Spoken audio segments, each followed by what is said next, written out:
Deferential, nervous but gloriously happy. Body language experts reveal what Meghan's body language really says about her first outing with the Queen. The pair traveled overnight on the royal train for a day of engagements, including the opening the Mersey Getaway Bridge and Story House in Chester, arriving at Runcorn on Thursday morning.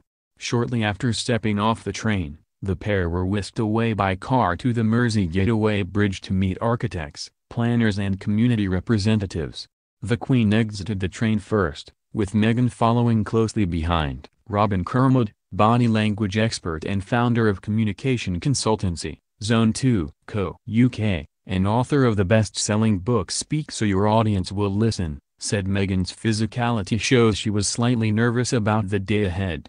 He said, "A little tension in her left hand with both shoulders slightly raised shows a little nervousness here. A clear desire to get this right. I suspect we would all behave in the same way in this situation." Meghan has opted for the clutch bag rather than copying the iconic arm handbag hold of the Queen. Once again, she is aware of how her collar is sitting. This causes a little tension in her right hand and a slight arch of the back. The Queen seems unconcerned with her clothes or how they sit. But, of course, she has had many years to get used to this. The Duchess of Sussex continued to follow behind the Queen as the royals made their way to the car. A short clip captured by LBC showed a slight moment of confusion over who would climb in the car first. Mr. Kermode said, "Meghan is rightly concerned with royal protocol. She gives the Queen status, of course, by hanging back and allowing her to lead. She would expect the Queen to get in the car first. The only giveaway that shows she's feeling a little nervous is in her shoulders, which were unusually down at the front unlike her usual upright posture.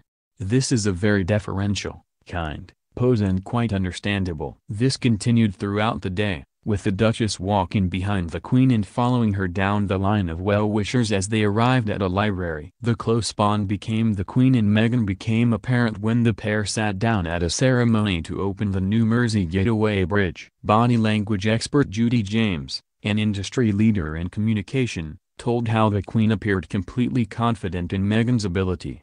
She said, "The Queen is quite stoic. She didn't make a fuss of Meghan, which can make someone feel anxious. She is clearly completely confident about Meghan's level of confidence." They were very relaxed. At one point they were giggling like teenagers together. The Queen looked delighted to be with her. The Queen was doing everything right for her and made her look like a granddaughter or a friend whom she is very fond of. She was almost identically fun-loving and relaxed with her first outing with the Duchess of Cambridge. That's what it reminded me of. It looks as though it really brought out the Queen's fun side. Psychotherapist Toby Ingham added, "The body language of the Queen and Meghan is warm, friendly. They look to be enjoying the time they are spending together. There is formality to the occasion as they step from the train, but the overall tone is relaxed and warm. When sitting together they move in towards each other and enjoy a shared joke." The impression of spontaneity and warmth. As Meghan and the Queen chatted through the event, Mr. Kermode noted they were like two friends sharing a private moment. He said, "This is a picture of two friends listening to each other and sharing a private moment in the public arena." Again, both leaning in towards each other, both opting for the relaxed hand position resting on their knees. Meghan again lowering her head, looking up from a lower position, slightly reminiscent of Princess Diana. Commenting on a similar photo of the pair together, Mr. Kermode continued, "Meghan again, leaning in with her weight on her left side towards the Queen. Only someone relaxed enough in Her Majesty's company would be able to do this." Both their smiles reach the corners of their upper eyelids, showing this is a genuine smile. Great to see. During the bridge opening ceremony, the Duchess of Sussex was seen fidgeting with her outfit and hair in a rare lapse of poise. James said, "Meghan is normally so confident with her body language, so it was endearing to see her looking less assured with the Queen. I think partly she might have been missing Harry because a lot of body language rituals with him are quite reassuring. She was missing her wingman." However, Mr. Ingham offered a different take on Meghan's fidgeting while she was seated next to the Queen, noting it might have been a sign that she was bored of a conversation. The newlywed appeared uncertain of what to do with her hands as she chatted to the David Parr, chief executive of Halton Council, at the opening of the new Mersey Getaway Bridge in the town of Widnes in Halton, Cheshire.